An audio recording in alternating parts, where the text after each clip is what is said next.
জান্নাতীদের 120 কাতার হবে। কত কাতার? 120 কাতার। তার মধ্যে 80 কাতার হবে উম্মতে মুহাম্মাদি। বলেন সুবহানাল্লাহ।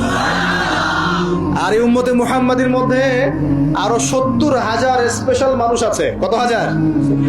যারা বিনা হিসেবে, বিনা আযাবে ডাইরেক্ট জান্নাতে যাবে ইনশাআল্লাহ। বলে দিব তারা কারা? 70,000।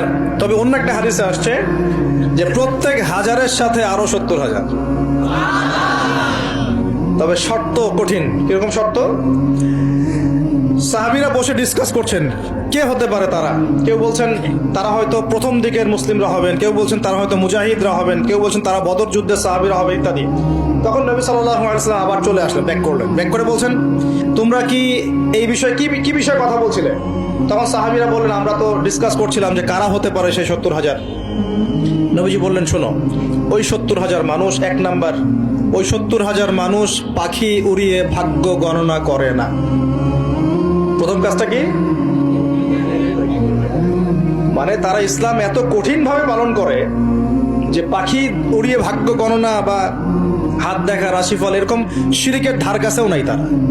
শিরিকের ধার কাছেও নাই। দুই নাম্বার, তারা আগুনের শেখা বা উল্কি দিয়ে, এই ট্যাটু আছে না, ট্যাটু উল্কি আঁকে আগুন দিয়ে, এই ধরনের ট্যাটু উল্কি তারা আগে না শরীরের মধ্যে। এইসব কুলক্ষণে সুলক্ষণে তারা বিশ্বাস করে না।